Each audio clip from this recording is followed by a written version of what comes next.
বেদিক ইন্ডিয়ানে সকলকে স্বাগত বন্ধুরা। আজকে নিয়ে এসেছি একটা লঙ্কা গাছের ভিডিও। একটা না প্রায় অনেকগুলো টব আমি রেডি করেছি। বাড়িতে যে লঙ্কা আসে সেই লঙ্কার বীজ থেকে সুন্দর করে গাছগুলোকে তৈরি করেছি বন্ধুরা। তোমাদের সাথে সেই ভিডিওটাই আমি আজকে শেয়ার করব। দেখো সুন্দর করে আমি প্রত্যেকটা ডাল কেটে দিয়েছি, অনেকটা লম্বা হয়ে গেছিলো, তো ঝাঁপড়া করার জন্য আমি অনেক ফুল সহ ডালগুলোকে কেটে দিয়েছি সুন্দর করে। কিন্তু অনেক লঙ্কাও চলে এসেছিলো বন্ধুরা।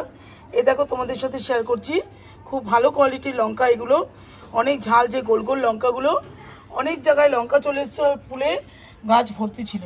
তো ফুলের মায়া না করে খুব ভালো করে আমি গাছটাকে ঝাপড়া করার জন্য কাটিং করে ফাঙ্গিসাইড দিয়ে দিয়েছি। সেই ভিডিওটাই শেয়ার করব আজকে তোমাদের সাথে। সঙ্গে থেকেও বন্ধুরা, ভিডিওটা স্কিপ করো না। কেমন করে আমি লঙ্কা গাছ তৈরি করেছি এতগুলো, আর কিভাবে যত্ন করেছি তোমাদের সাথে সবটাই শেয়ার করেছি। বন্ধুরা চলে এসেছি আজকে কতগুলো লঙ্কা গাছ কিছুদিন আগে রোপণ করেছিলাম। দেখো এই দেখো প্রত্যেকটা গাছ কিন্তু খুব সুন্দর করে বেড়ে উঠেছে। শীতকালে প্রচুর পরিমাণে লঙ্কা পেতে ঘরে যে লঙ্কা আসে সেই বীজ থেকে আমি লঙ্কা গাছগুলো রোপণ করেছিলাম। প্রথমে বন্ধুরা একটা মাটি রেডি করেছিলাম, যে মাটিটার মধ্যে গার্ডেন সয়েল ছিল, কম্পোস্ট ছিল, ভার্মি কম্পোস্ট, আর অল্প কিছুটা বালি মিশিয়ে সুন্দর করে মাটিটাকে তৈরি করে ঘরে যে লঙ্কা আসে সেই বীজ বের করে রোদে শুকিয়ে নিয়ে সুন্দর করে মাটির মধ্যে ছড়িয়ে দিয়েছিলাম।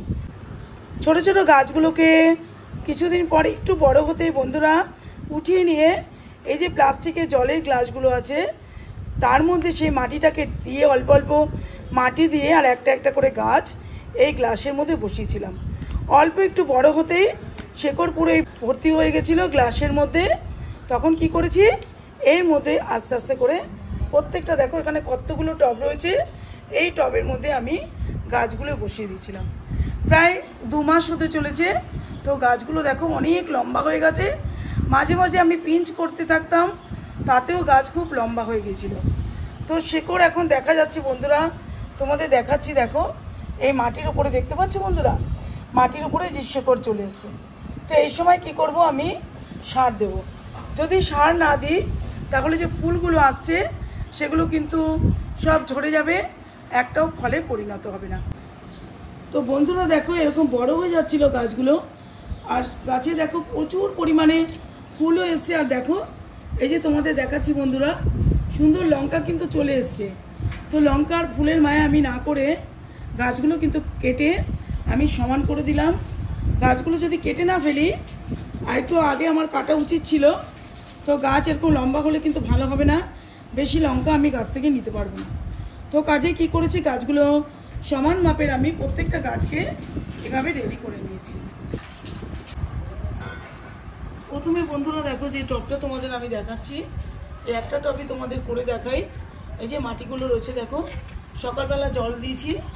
লঙ্কা গাছ কিন্তু এইভাবে জল দেওয়া থাকবে, দেখো সুন্দর একদম ময়েস্ট রয়েছে।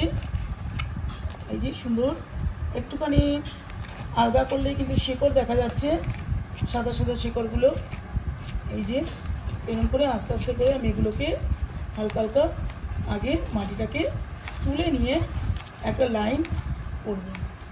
প্রত্যেকটা সুন্দর করে গোল করে মাটিগুলোকে আগে আলগা করে নেব। নিয়ে দেখো আমি মধ্যেখানে এই মাটিগুলোকে এখানটা ভুর করে নেব, নিয়ে একটা লাইন বানিয়ে নেব বন্ধুরা। এই লাইন বরাবর আমি এই সারটা এর মধ্যে দিয়ে দেব।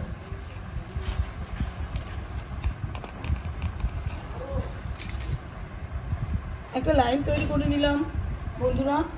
এরপরে তোমাদের আমি সারটা দেখাই। বাড়িতেই বানিয়ে নিয়ে একটা জৈব মিক্স সার। এটার মধ্যে রয়েছে ভার্মি কম্পোস্ট, সর্ষে খোল, নিম খোল, বাদাম খোল, শিংকুচি, হাড় গুঁড়ো, সুপার ফসফেট, মাইক্রোনিউট্রেন্ট সব কিছু মিশিয়ে সুন্দর করে একটা জৈব সার আমি বাড়িতে বানিয়ে রাখি। প্রত্যেকটা বাগানের গাছের মধ্যে প্রয়োজন অনুযায়ী 1 মুঠি বা 1 চামচ 2 চামচ করে এই সারটাকে দিয়ে রাখি। এটা হচ্ছে গাছের প্রাণ আর গাছের জান, একটা অমৃত সার। খুব সহজে গাছে ফুল ফল আনতে সাহায্য করে। তো এই সারটা যদি আমরা সুন্দর করে গাছে ব্যবহার করতে পারি বন্ধুরা, খুব ভালো হবে গাছ। আর গাছে কিন্তু দেখবে এই লঙ্কা গাছে কিন্তু পাতা কোঁকড়ানোর প্রবণতা থাকে।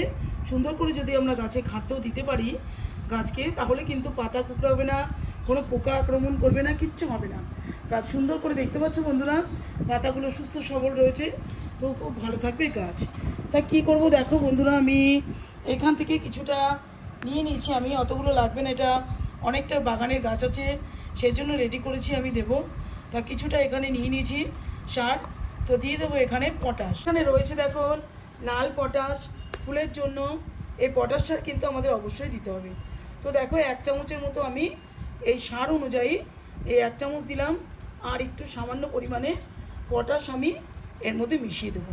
খুব ভালো করে গাছে ফুল আসবে, ফুল থেকে আমরা ভালো করে ফল নিতে পারবো। খুব ভালো করে মিশিয়ে দেবো। আর গাছ প্রতি যেরকম আমার ছোট বড় টব তোমাদের সাথে শেয়ার করছি, এখানে 9খানা 10খানা টব রয়েছে লঙ্কা গাছের, তো গাছ প্রতি আমি 1 চামচ 1.5 চামচ করে এর মধ্যে দিয়ে দেবো। কী করে দেবো বন্ধুরা তোমাদের সাথে শেয়ার করলাম, যে সাইড থেকে দেখো আমি লাইন একটা করে নিয়েছি, আর মাটি এখানে ভুর করে রেখেছি।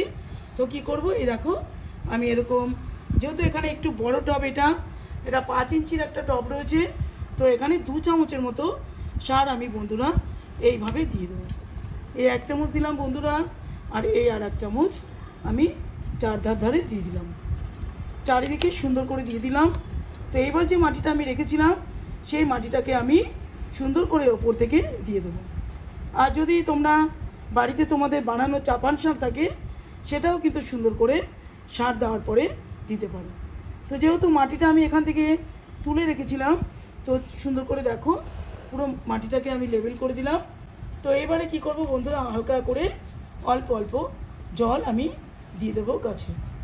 এটা যেহেতু লঙ্কা আমরা খাই, সেজন্য কিন্তু সুন্দর করে আমরা নিম তেল যদি গাছের মধ্যে সপ্তাহে 1 দিন বা 10 দিন অন্তর স্প্রে করতে পারি, তাহলে কিন্তু খুব ভালো হবে লঙ্কা গাছের জন্য। আর বন্ধুরা, যে ডালগুলো আমি প্রত্যেকটা সুন্দর করে কেটেছি গাছটাকে ভুসি করার জন্য, বেশি করে লঙ্কা নেবার জন্য, তো গাছের ডালগুলোর সামনে কিন্তু আমি সাফ ফাঙ্গিসাইড অবশ্যই দেব, না হলে গাছ শুকোতে থাকবে।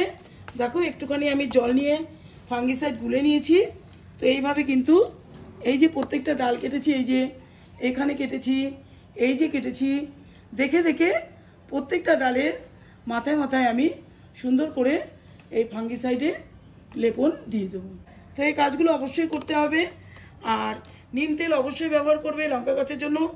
অনেক সময় পিঁপড়ে দেখা যায়, পিঁপড়ের ওষুধ পাওয়া যায় বন্ধুরা, তো পিঁপড়ের ওষুধ যদি তোমরা 1 চিমটি করে এখানে দিয়ে দাও গাছের টবে, তাহলে খুব ভালো করে গাছ থাকবে, আর প্রচুর প্রচুর পরিমাণে লঙ্কা তোমরা গাছ থেকে নিতে পারবে।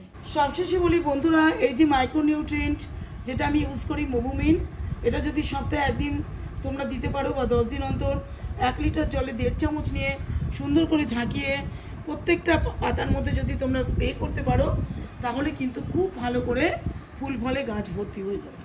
তো এটাই ছিল আজকে আমার লঙ্কা গাছের ভিডিও। তোমাদের যদি ভালো লাগে ভিডিওটা, তাহলে লাইক শেয়ার কমেন্ট করো, চ্যানেলটাকে সাবস্ক্রাইব করো। অন্য কোনো দিন অন্য কোনো ভিডিওর মাধ্যমে আবারও আমি তোমাদের সামনে হাজির হয়ে যাব। চলো টাটা বন্ধুরা, সকলে খুব ভালো থেকো।